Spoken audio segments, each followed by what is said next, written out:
Dear students, mission लक्ष्य में आप सभी का स्वागत है। आज इस वीडियो में हम सामान्य विज्ञान से संबंधित कुछ ऐसे प्रश्नों को सॉल्व करेंगे जो यूपी ट्रिपल एससी द्वारा आयोजित पहले के एग्ज़ाम्स में पूछे जा चुके हैं और आगे आने वाले पेट एग्ज़ाम में उनके पूछे जाने की बहुत ही अधिक संभावना है। सो फ्रेंड्स, सामान्य विज्ञान के 5 क्वेश्चंस पेट में आने हैं और आप 5 में 5 क्वेश्चंस को अटेम्प्ट कर सकें। इसके लिए ज़रूरी है कि आप इस वीडियो को अंत तक देखें और सभी क्वेश्चंस को हल करें। आइए चलते हैं, हम अपना पहला क्वेश्चन सॉल्व करते हैं। पहला क्वेश्चन है, संतरे में कौन सा विटामिन बहुतायत में होता है? स्टूडेंट्स, इसका सही उत्तर है विटामिन सी। संतरे में विटामिन सी बहुत ही अधिक मात्रा में पाया जाता है। सभी खट्टे फलों में विटामिन सी अधिक मात्रा में पाया जाता है। विटामिन सी का रासायनिक नाम होता है एस्कॉर्बिक एसिड और विटामिन सी की कमी से हमारे शरीर में स्कर्वी नामक रोग हो जाता है, जिसमें हमारे शरीर में स्किन से संबंधित प्रॉब्लम्स शुरू हो जाती हैं। हमारा अगला प्रश्न है, रक्त के अध्ययन को क्या कहा जाता है? इसका सही उत्तर है हीमेटोलॉजी। स्टूडेंट्स, आप सभी को पता है कि रक्त में हीमोग्लोबिन नामक पदार्थ पाया जाता है और उससे रिलेट करके अगर हम इस क्वेश्चन को देखें तो हमें ये आसानी से याद हो सकता है कि रक्त के अध्ययन को हीमेटोलॉजी कहा जाता है। जैसे रक्त में हीमोग्लोबिन पाया जाता है, वैसे ही हम ये कह सकते हैं कि रक्त के अध्ययन को हीमेटोलॉजी कहा जाता है। अगला प्रश्न है, ब्लीचिंग पाउडर का रासायनिक नाम क्या है? इसका सही उत्तर है कैल्शियम ऑक्सीक्लोराइड, यानी कि CaOCl2। अगला प्रश्न है, 18 कैरेट सोने में खरे सोने का प्रतिशत कितना होता है? इस प्रश्न का सही उत्तर है 75%। स्टूडेंट्स, आप सभी को पता है कि जो शुद्ध सोना होता है वह 24 कैरेट का होता है। उसमें खरे सोने के अलावा अन्य किसी धातु की मिलावट नहीं होती है, किंतु 18 कैरेट सोने में जो खरा सोना होता है वह 75% शुद्ध होता है और 25% किसी अन्य धातु की मिलावट की जाती है। हमारा अगला प्रश्न है, प्रतिरोध यानी कि रेजिस्टेंस की एसआई यूनिट क्या होती है? इसका सही उत्तर है ओम।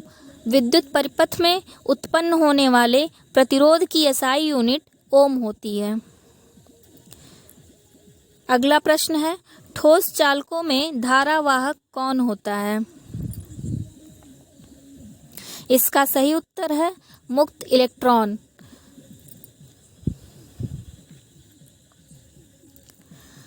अगला प्रश्न है, त्वचा की ऊपरी सतह को क्या कहा जाता है? स्टूडेंट्स, इसका सही उत्तर है एपिडर्मिस। हमारे शरीर की जो त्वचा है उस सभी जगहों पर पाए जाने वाले उसके ऊपरी सतह को एपिडर्मिस कहते हैं। अगला प्रश्न है, कर्कटजन रसायन यानी कि कार्सिनोजेनिक केमिकल से कौन सी बीमारी होती है? इसका सही उत्तर है कैंसर।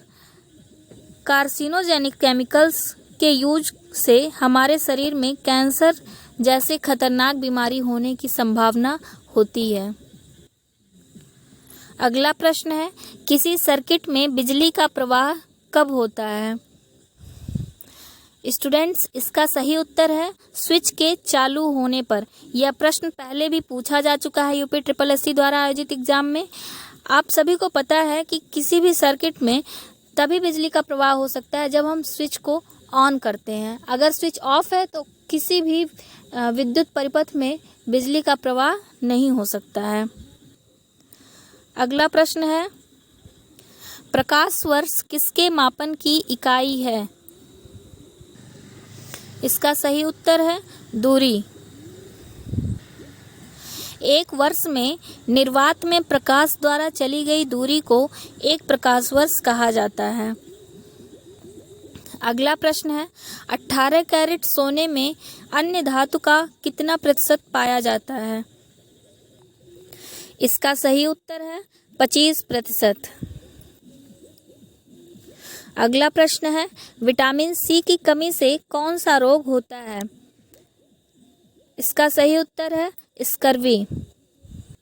स्टूडेंट्स, अगला क्वेश्चन हम देखते हैं, किस विटामिन की कमी से होने वाला एक रोग है जिसमें मुंह, गले, पैर के निचले हिस्से एवं पैर के पंजों में लाल रंग के धब्बे उत्पन्न होते हैं? एक विटामिन है जिसकी कमी से यह बीमारी होती है और इसके यह लक्षण पाए जाते हैं। इसका सही उत्तर है विटामिन B3 की कमी से होने वाला पेलाग्रा रोग। पेलाग्रा रोग में हमें नियासिन नामक पदार्थ की कमी हो जाती है हमारे शरीर में। इसे विटामिन B3 की कमी से होने वाला रोग कहते हैं। अगला प्रश्न है, खाना बनाते समय कौन सा विटामिन अत्यधिक ताप के कारण आसानी से नष्ट हो जाता है? इसका सही उत्तर है विटामिन C। दोस्तों, जब हम खाना बनाते हैं और उसको बहुत ज़्यादा पकाते हैं तो उसमें उत्पन्न उसमें जो विटामिन C पाया जाता है वह विटामिन C धीरे धीरे नष्ट होने लगता है। अगला प्रश्न है, कमरे के तापमान पर कौन सी अधातु तरल अवस्था में पाई जाती है? इसका सही उत्तर है ब्रोमीन। ब्रोमीन एक ऐसा अधातु है जो कमरे के सामान्य तापमान पर भी तरल अवस्था में पाई जाती है। अगला प्रश्न है, कौन सी गैस का गंध सड़े हुए अंडे के जैसा होता है? दोस्तों, यह बहुत ही इम्पॉर्टेंट प्रश्न है कि किस गैस का गंध सड़े हुए अंडे के जैसा होता है। इसका सही उत्तर है हाइड्रोजन सल्फाइड। हाइड्रोजन सल्फाइड एक ऐसा गैस है जिसका जो महक होता है वो सड़े हुए अंडे की तरह बिल्कुल होता है। अगला प्रश्न है, ध्वनि का गमन किस माध्यम से नहीं हो सकता है? इसका सही उत्तर है निर्वात में। निर्वात में ध्वनि का गमन बिल्कुल भी नहीं हो सकता है। दोस्तों, हमें पता है कि ध्वनि का जो गमन होता है वो सबसे ज़्यादा सॉलिड में होता है और फिर लिक्विड में होता है और गैस में होता है। अगर हम वैक्यूम की बात करें तो वैक्यूम में साउंड बिल्कुल भी ट्रैवल नहीं कर सकता है।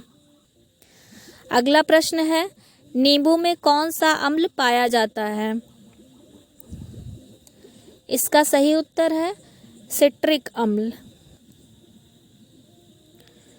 अगला प्रश्न है, रक्त का पीएच मान कितना होता है? हमारे शरीर में जो रक्त होता है उसका पीएच मान 7.4 होता है, यानी कि हम इसको स्लाइटली बेसिक कह सकते हैं क्योंकि यह 7 से थोड़ा सा ऊपर है, जो क्षार की कैटेगरी में आता है। अगला प्रश्न है, किस तत्व की कमी से घेंघा नामक रोग हो जाता है? इस प्रश्न का सही उत्तर है आयोडीन। हमारे शरीर में जब भी आयोडीन की कमी होती है तो गले के पास यहाँ सूजन हो जाता है और उसको घेंघा नामक रोग से हम जानते हैं। मानव शरीर में कौन सा रक्त समूह सर्वग्राही रक्त समूह कहलाता है? यानी कि हमारे शरीर में वह कौन सा रक्त समूह होता है जो किसी भी ग्रुप के ब्लड को अपने शरीर में एक्सेप्ट कर सकता है? इसका सही उत्तर है ब्लड ग्रुप AB।